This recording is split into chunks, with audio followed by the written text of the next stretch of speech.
बिस्मिल्लाहिर्रहमानिर्रहीम। अस्सलाम वालेकुम नादरीन, आप यूट्यूब चैनल देख रहे हैं। मैं इमरान खान हूँ। नादरीन, वही हुआ जिसका डर था। दो बहुत बड़ी खबरें हैं, एक गिलगित बल्तिस्तान से है और एक आज़ाद कश्मीर से है।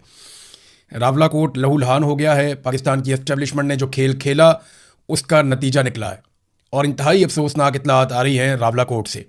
यहाँ पे सिक्योरिटी फोर्सेस के लोग जो हैं वो भी शहीद हुए हैं, आम शहरी बहुत बड़ी तादाद में शहीद हुए हैं और रात गए वहाँ पे कार्रवाई डाली गई जिसके नतीजे में ये सारा इंसिडेंट हुआ है। ये सारी तफसीलात भी मैं आपके सामने रखूंगा। दूसरा, गिलगित बल्तिस्तान के इलेक्शन के रिजल्ट्स भी अब हमारे सामने मौजूद हैं। एक तो ये कि जब रिजल्ट आ रहे थे और बड़ी तेज़ी से रिजल्ट आ रहे थे तो 10 बजे के आसपास रात के वक्त तब तक ये इतलात थी, 7, 8, 9, 10 बजे तक ये इतलात आ रही थी कि पाकिस्तान तहरीक इंसाफ और MWM के उम्मीदवार आगे चल रहे हैं, वो जीत रहे हैं और उनकी वाज़ेह अक्सरियत दिखाई दे रही थी।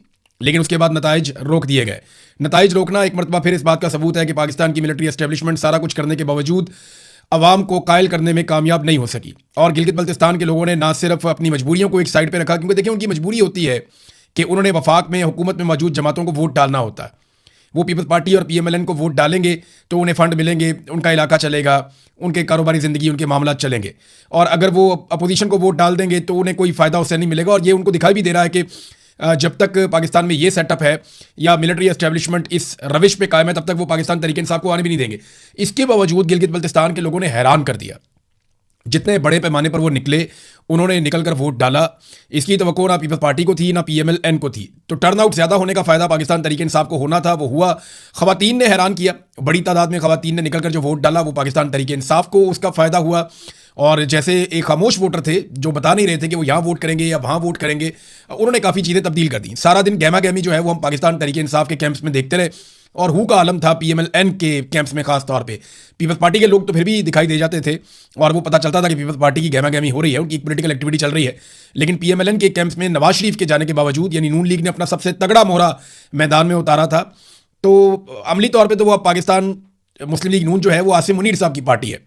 नवाज शरीफ साहब तो बराए नाम ही अब उसके सरबराह रह गए हैं, अब उनकी तो हैसियत कोई नहीं है। लेकिन नवाज शरीफ को मैदान में उतारने के बावजूद कोई कामयाबी नहीं हुई और नवाज शरीफ साहब ने जो कुछ किया उसके बाद एस्टेब्लिशमेंट की जानिब से जो सख्त पैगाम आया मियाँ नवाज शरीफ साहब के लिए, और वो सख्त पैगाम वसूल करने के बाद मियाँ साहब को वहाँ से निकाला गया और उनके प्रोग्राम कैंसिल किए गए। फिर मियाँ साहब को पाकिस्तान से बाहर भिजवा दिया गया और मियाँ साहब के प्रोग्राम कैंसिल होने के बावजूद और मियाँ साहब के वहाँ जाने के बावजूद, बहुत सारे वादे और दावे करने के बावजूद, गिले शिकवे करने के बावजूद, रोना धोना करने के बावजूद गिलगित बल्तिस्तान के लोगों ने मुस्लिम लीग नून को रिजेक्ट किया है। और मुस्लिम लीग नून तो दूसरे नंबर पर भी नहीं आई, जबकि पाकिस्तान पीपल्स पार्टी को कुछ ना कुछ करके जितवाने की कोशिश की जा रही है। पीपल्स पार्टी ने इस मरतबा एक नया काम किया, वो ये कि रोला भी डालो और इलेक्शन में सीटें भी लो। ये नहीं वो रोला भी डालते थे कि ये गलत हो रहा है, वो गलत हो रहा है, यहाँ धांधली हो रही है, वहाँ धांधली हो रही है, ये ज्यादती हो रही है, वो ज्यादती हो रही है। रोला भी डालते थे ताकि वो विक्टिम अपने आप को साबित करें। पुराना तरीका वारदात है इनका। इसी तरह ये भुट्टो के नाम के ऊपर वोट लेते हैं जरदारी सारे मिलके। तो पीपल्स पार्टी जो है वो रोना धोना भी करती रही और साथ में उन्होंने फार्म 47 वाली कार्रवाई भी डाली। जबकि PTI के जो उम्मीदवार जीत रहे थे, खासतौर पर जो खालिद खुर्शीद की वालदा है, वो बड़ी वाज़ेह अक्सरियत से वो आगे चल रही थी और वो इलेक्शन जीत रही थी। लेकिन फिर उनको हरवा दिया गया इलेक्शन। और खालिद खुर्शीद की वालदा को हराना बहुत ज़रूरी था एस्टेब्लिशमेंट के लिए, क्योंकि इसमें एक पैगाम था। जैसे उस्मान डार की वालदा को हराया गया, जैसे यास्मीन राशिद साहिबा को हराया गया, जैसे परवेज़ लाई की अहलिया को इलेक्शन हरवाया गया, ईमान ताहिर सादिक जो हैं उनको भी ऐसे ही इलेक्शन हराया गया। और बहुत सारी खवातीन हैं जिनके साथ इलेक्शन में बड़ी ज्यादती की गई है। रावलपिंडी से कुछ खवातीन खड़ी हुई, कुछ पंजाब से खड़ी हुई, तो इनको ज़बरदस्ती इलेक्शन हरवाया गया था। ऐसे ही खालिद खुर्शीद की वालदा को भी इलेक्शन हरवाया गया। पाकिस्तान तहरीक इंसाफ ने इमरान खान साहब ने जेल में रहते हुए भी वो कामयाबी हासिल की है कि एस्टेब्लिशमेंट के पसीने छुड़वा दिए। वो कि उन्होंने अपना टारगेट बंद कमरों में हासिल कर लेना होता है। मैदान में पाकिस्तान की एस्टेब्लिशमेंट को एक मरतबा फिर शिकस्त हुई है और पाकिस्तान के अवाम ने, गिलगित बल्तिस्तान के गयूर लोगों ने, इसके बावजूद कि उनका सिलसिला चलता ही नहीं है जब तक वो वफाक के साथ शामिल ना हो, इसके बावजूद उन्होंने ये कुर्बानी दी है और उनकी ये सोच है कि हमने वोट एस्टेब्लिशमेंट की मर्जी के खिलाफ देना है। तो ये बहुत बड़ी बात है। और अगर यहाँ पे 2 नंबरी ना की जाती तो पाकिस्तान तहरीक इंसाफ सबसे बड़ी जमात हो सकती थी इन इंतखाबात के नतीजे में। अच्छा, इसमें अब पाकिस्तान तहरीक इंसाफ के लोगों ने मुतालबा किया बैरिस्टर गौर से कि आप आएँ और विक्ट्री स्पीच दें, लेकिन बैरिस्टर गौर ने ऐसा नहीं किया। सलमान अकरम राजा साहब ने यह अनाउंस कर दिया था कि हमें भारी अक्सरियत मिल रही है और तमाम लोगों को मैं मुबारकबाद देता हूँ, लेकिन विक्ट्री स्पीच पाकिस्तान तहरीक इंसाफ ने नहीं की। और अभी तक जब मैं ये वीलॉग रिकॉर्ड कर रहा हूँ तो नताइज तब्दील करने का सिलसिला जारी है और मुझे ऐसा लगता है कि जब मुकम्मल रिजल्ट आएंगे तो सूरत हाल बदल गई होगी। पाकिस्तान पीपल्स पार्टी ने सादा अक्सरियत मांगी है कि हमें दी जाए और शायद उन्हें दे भी दी जाए, क्योंकि 3 चीज़ें उनसे दरकार है पाकिस्तान पीपल्स पार्टी से। नंबर 1, पाकिस्तान पीपल्स पार्टी से 28वीं तरमीम में मदद चाहिए। पाकिस्तान की एस्टेब्लिशमेंट को। नंबर 2, ये बजट जो अभी आ रहा है इसमें मदद चाहिए, इसमें दिफाई बजट और बाकी चीज़ों में बहुत इजाफा भी करना है। और नंबर 3, कश्मीर के मामले के ऊपर जो इस वक्त बहुत बड़ा ब्लंडर एस्टेब्लिशमेंट से हो गया है, उसमें पाकिस्तान पीपल्स पार्टी की अनकंडीशनल सपोर्ट चाहिए होगी। नून लीग का तो भट्टा ही बैठ गया, बिल्कुल ही बेड़ा गर्क हो गया। नवाज शरीफ साहब के आने के बावजूद नून लीग को कुछ फ़ायदा नहीं हुआ। मीडिया नॉर्मली ट्रांसमिशंस किया करता था जीबी के इलेक्शंस के ऊपर, कश्मीर के इलेक्शंस के ऊपर, लेकिन वो भी चीज़ें हमें दिखाई नहीं दी। यानी मीडिया को भी दीवार के साथ लगाया गया, उनको इजाज़त नहीं थी कि आप खुलकर चीज़ों को रिपोर्ट करें या चीज़ों के बारे में बताएं। भारत कैदी नंबर 804 जिसकी मुलाकातें भी बंद हैं, जिसकी एक आंख भी हुकूमती ज़राए के मुताबिक ज़ाया कर दी गई है, जिसके साथ जुल्म और जबर का एक सिलसिला जारी है, उस कैदी नंबर 804 ने जेल की सुलाखों के पीछे से बैठकर एक मरतबा फिर पाकिस्तान के निज़ाम को, एस्टेब्लिशमेंट को शिकस्त दी है। लेकिन आपको पता है कि वो हार जाते हैं, लेकिन हार नहीं मानते। वो हार जाते हैं, बार बार हारते हैं, अवाम उन्हें बार बार शिकस्त देते हैं, लेकिन इसके बावजूद वो धांधली करके, बेईमानी करके, फ्रॉड करके किसी ना किसी तरह अपनी बका के लिए कोशिश करते रहते हैं। पीटीआई ने तो आज जश्न भी बहुत मनाया और पीएमएलएन और पीपल्स पार्टी की शक्लें देखने वाली थी। आज से चंद दिन पहले जिस तरह ये एक दूसरे को गालियां दे रहे थे, एक दूसरे को बुरा भला कह रहे थे, वो कह रहा था तू करप्ट है, वो कह रहा था तू करप्ट है, वो कह रहा था लाहौर बर्बाद हो गया, वो कह रहा था कराची बर्बाद हो गया, वो कह रहा था तुम लोगों ने ये खाया, वो किया, तुमने बेनजीर इनकम सपोर्ट प्रोग्राम में करप्शन की, वो कह रहा था तुमने बिजली के कारखानों में करप्शन की, वो कह रहा था तुम्हारी हुकूमत जाली है, वो कह रहा था तुम फॉर्म 47 के ऊपर आए हो। एक दूसरे को बुरा भला कह रहे थे, लेकिन जैसे ही पोलिंग का वक्त खत्म हुआ तो ये सारे इकट्ठे होकर बैठ गए और इनकी शक्लों के ऊपर 12 बजे हुए थे। तस्वीर आप देखें, यानी इनकी शक्लें बता रही हैं कि इनके साथ क्या हुआ। उधर पाकिस्तान तहरीक इंसाफ के आप देखें प्रोग्राम, वो जश्न मना रहे हैं उसके बाद कि हमने इलेक्शन जीत लिया, अब रिजल्ट ये जो भी करें। अब देखना यह है कि गिलगित बल्तिस्तान के लोग और पाकिस्तान तहरीक इंसाफ की क़यादत इसके ऊपर किस तरह का रद्द-ए-अमल देती है। जिस तरह एक मरतबा फिर उनका इलेक्शन, चलो पूरा चोरी नहीं हुआ तो बहुत बड़े पैमाने पर उनका इलेक्शन चोरी हो गया है, देखते हैं वो इसके ऊपर किस किस्म का रद्द-ए-अमल देते हैं। नाज़रीन, अब चलते हैं आज़ाद कश्मीर की सूरत हाल पर, जो इंतहाई अफसोसनाक है और बहुत ही तशवीशनाक खबरें जो हैं वो आज़ाद कश्मीर से आ रही हैं। रावलाकोट ये एक ऐसा इलाका है जहां से बड़ी सख्त मुज़ामत होती है हमेशा, और यहाँ के लोग बड़े सख्त जान हैं, बड़े मजबूत लोग हैं और बड़े बहादुर लोग हैं। इनके बहुत सारे लोगों ने बड़ी बड़ी कुर्बानियां भी दी हैं पाकिस्तान के लिए और कश्मीर के लिए। अब ये रावलाकोट के अंदर पहला इंसिडेंट होता है जहाँ पे उमर नज़ीर कश्मीरी को गोली मारी जाती है, उनको जख्मी किया जाता है गोलियां मार के, और उनके एक साथी शाहजेब को कत्ल कर दिया जाता है और उनकी शहादत के साथ कुछ और लोग जख्मी हो जाते हैं। फिर नमाज जनाजा का एक मामला खड़ा होता है, लोग CMH के बाहर एहतजाज कर रहे हैं और अचानक से चारों तरफ से सिक्योरिटी फोर्सेज ने घेरना शुरू कर दिया और उसके बाद लाइटें बंद कर दी गई। जिस तरह 26 नवंबर को लाइटें बंद हो गई थी डी चौक में, इसी तरह लाइटें बंद कर दी गई और फिर फायरिंग का सिलसिला शुरू होता है। अभी बहुत सारे ऐसे मनाजिर आ रहे हैं जो बड़े हौलनाक हैं, और इतने हौलनाक मनाजिर हैं और ऐसी ऑडियोज़ हैं और इस तरह की वीडियोज़ आ रही हैं कि मैं आपको दिखा भी नहीं सकता। यानी मैं खुद वो देख रहा था तो मैं नहीं देख पा रहा था कि इस किस्म की बर्बरियत क्या आज़ाद कश्मीर में हो सकती है। हम मकबूजा कश्मीर में कभी ऐसी चीज़ों की तवक्को नहीं कर रहे थे जो आज़ाद कश्मीर में हो गया है। अहमद फरहाद साहब की टाइमलाइन से मैं एक चीज़ आपको पढ़ के सुनाता हूँ, क्योंकि उनका ताल्लुक कश्मीर से है और डायरेक्टली उनके बहुत सारे दोस्त उस एहतजाज में वहाँ पे शामिल हैं। तो बताते हैं कि रावलाकोट से जिन मकामी लोगों और सहाफ़ियों से बात हुई और जिन दर्जनों लोगों के मैसेजेस मुझे मिले, उनके मुताबिक हज़ारों मुजाहिरीन पर 1 घंटे से ज़ायद जारी रहने वाले ऑपरेशन में खुदकार हथियारों से शदीद फायरिंग की गई। ये बहुत सारे मैसेजेस मुझे भी आए हैं, बहुत सारी वीडियोज़ भी आई हैं और मैं हैरान हो रहा था उन्हें देखकर। अहमद फरहाद उन्हीं की बात कर रहे हैं। उन्होंने कहा जी खुदकार हथियारों से शदीद फायरिंग की गई है, जबकि इस दौरान मुसलसल हेलीकॉप्टर भी फिजा में प्रवास करते रहे। एनी शाहिदीन के मुताबिक धरने के मुकाम पर उस वक्त दर्जनों शदीद जख्मी मौजूद हैं, जिन्हें उठाने वालों को भी सीधी गोलियां मारी जा रही हैं और जिनमें से अक्सर के बारे में यह खदशा जाहिर किया गया है कि वो मर चुके हैं। बात करने वालों ने यह भी दावा किया है कि ऑपरेशन में हेलीकॉप्टर का भी इस्तेमाल किया गया, जबकि ऑपरेशन के बाद लाशें भी गायब की जा रही हैं। ये वो गैर मुसद्दका इतलात हैं जो तवातर से मुख्तलिफ लोगों की जानिब से मुझे मिली हैं और मुख्तलिफ सोशल मीडिया प्लेटफॉर्म्स और ग्रुप्स में शेयर हो रही हैं, लेकिन चूंकि मैं वहाँ मौजूद नहीं, लिहाजा किसी खबर की तस्दीक नहीं कर सकता। फिर उन्होंने बताया कि दिल्ली इंतजामिया से रब्ता करने की कोशिश की, वो कुछ और साफियों ने भी कोशिश की, लेकिन उनकी तरफ से मौक़िफ़ कोई नहीं आया और ये इतलात इतनी बड़ी तादाद में और शिद्दत से मुझ तक पहुंची है कि अगर इनकी तस्दीक नहीं की जा सकती तो इनसे मुकम्मल तौर पर इनको नजरअंदाज भी नहीं किया जा सकता। ये ऐसे ही हो रहा है। वीडियोज आ रही है, इंफॉर्मेशन आ रही है, जो लोग वहां मौजूद हैं वो क्लेम कर रहे हैं कि दर्जनों लोगों को गोलियां लग गई हैं और वो 20 से ज्यादा शहादतों का क्लेम कर रहे हैं। उनका दावा है कि इससे ज्यादा लोग शहीद हो गए। मैं बड़ा मोहतात होकर आपको ये नंबर बता रहा हूं। वो कह रहे हैं जी बहुत सारे लोगों को गोलियां लगी। खबर एक आ गई थी मीडिया में, पहले 7 लोग शहीद हो गए, लेकिन उसके बाद एकदम खबर आना बंद हो गई। मीडिया को मना कर दिया गया कि आपका कोई ब्लैकआउट है, मुकम्मल तौर पर आप वहां पर नहीं दिखा सकते कि आज़ाद कश्मीर में क्या हो रहा है। और इतना खौफनाक, यानी वो कहते हैं मेरा दिल और दिमाग इन इतलात की तस्दीक करने से कासिर है, लेकिन जिस तरह से ये इतलात पहुंच रही हैं वो इंतहाई परेशान कुन और तकलीफ दें हैं। मुतअद्दिद ज़राए के मुताबिक इस मुबैना खूनी ऑपरेशन के बाद इस वक्त शहर का इलाका मुकम्मल तौर पर सिक्योरिटी फोर्सेज के कंट्रोल में है। देखिए, कर्फ्यू जैसी एक सूरत हाल वहाँ पे आज़ाद कश्मीर में मौजूद है। पहले पाकिस्तान के मीडिया में ये खबरें चलवाई गई और ये बाकायदा डिस्कशन हुई और ये फैसला किया गया कि कर्फ्यू लगा दिया जाए आज़ाद कश्मीर के रावलाकोट के इलाके में।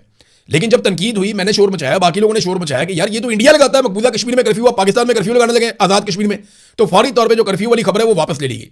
लेकिन अमली तौर पे वहां पे एक तरह से कर्फ्यू है, हर तरफ सिक्योरिटी फोर्सेज मौजूद है, बड़ी खौफनाक फायरिंग हुई है, लोगों को मुंतशिर किया गया है, बड़ी जबरदस्त शेलिंग हुई है। और ये सारे मनाजिर रिपोर्ट हुए हैं।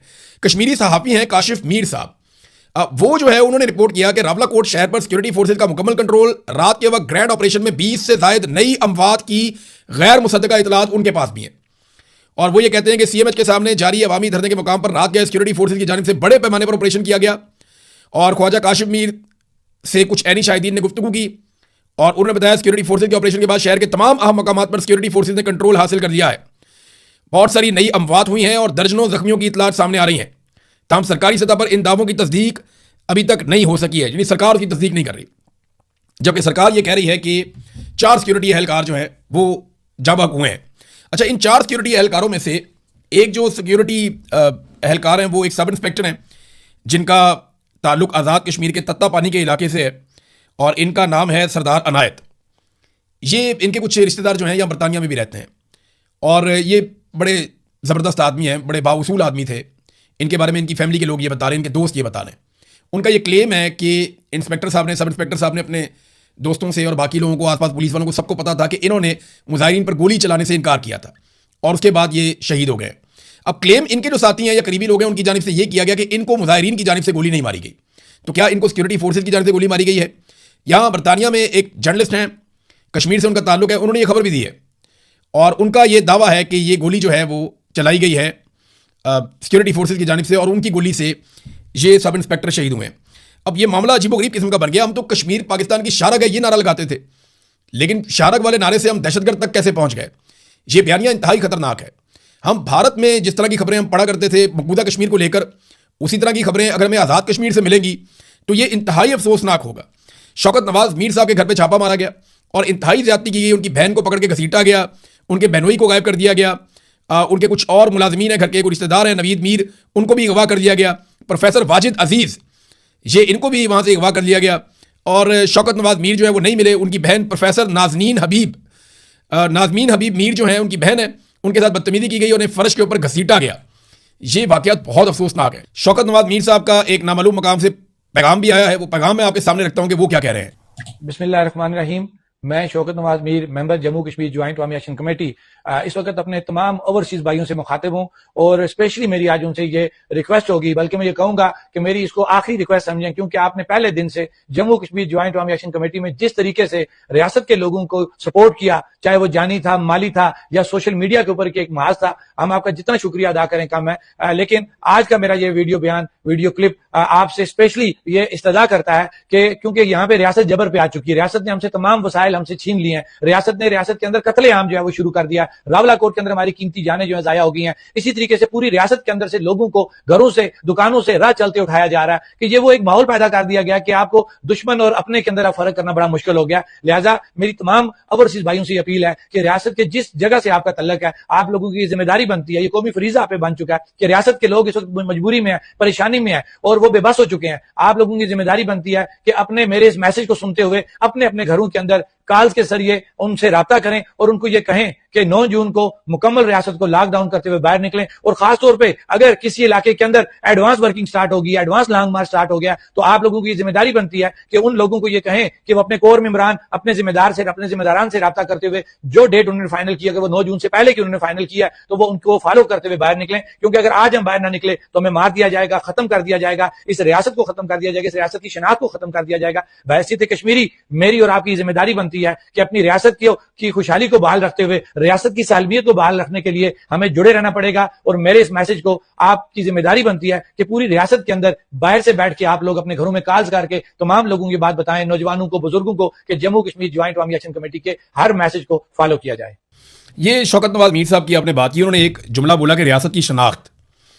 अब देखिए, पाकिस्तान में एक नया मुतालबा शुरू हो गया है और ये मुतालबा वो लोग कर रहे हैं जो PMLN या मिलिट्री एस्टेब्लिशमेंट के करीब है। तो इसका मतलब ये है कि इसके ऊपर भी डिस्कशन हो रही है कहीं पे। मुतालबा ये किया जा रहा है कि आज़ाद कश्मीर को पाकिस्तान का हिस्सा करार दे दिया जाए। देखिए, मेरे ख्याल में ये अक़वाम मुत्तहिदा में और आलमी सतह पे अपने केस को तबाह करने की एक साजिश हो सकता है। आप ये कैसे कर सकते हैं? मकबूजा कश्मीर वाला आपका मुकदमा ही खत्म हो जाएगा अगर आपने आज़ाद कश्मीर को पाकिस्तान का हिस्सा डिक्लेयर कर दिया। आप तो ये कहते हैं कि कश्मीर का फैसला कश्मीरी करेंगे और इस्तिस्वाब राय के जरिए होगा, अक़वाम मुत्तहिदा की करारदाद के मुताबिक होगा। अगर आप ये कर देते हैं तो नरेंद्र मोदी की तो जीत हो जाएगी, भारत तो जीत जाएगा अपने मौके में कि जनाब हमारे पास जो कश्मीर है वो हमारे पास है, जो आपके पास है वो आपके पास है। और जनरल बाजवा दर्जनों सहाफियों को ये ख्वाहिश का इजहार कर चुके हैं कि भूल जाओ कश्मीर को, अब जो हमारे पास है वो हमारे पास है, जो उनके पास है वो उनके पास है। जनरल बाजवा गोलमोल करके ये बात कई मरतबा कह चुके हैं और उसके बाद से अब तक हम देख रहे हैं कि वही पॉलिसी चल रही है। तो ये जो ख्वाहिश का इजहार किया जा रहा है, मेरे ख्याल में ये पागलपन है। ये कश्मीरियों की जो 70-80 साल की जिद्दोजहद है उसको तबाह करने की कोशिश है। ये कश्मीरियों का एक प्रॉब्लम आपको समझ नहीं आ रहा, वो हार नहीं मानते, वो लड़ते रहते हैं। इंडिया ने 10 लाख फौज दाखिल की हुई है मकबूजा कश्मीर में, वहां पे वो आज तक हार नहीं माने, आज भी वो लड़ते रहते हैं, टक्कर मारते रहते हैं, लड़ाई करते रहते हैं।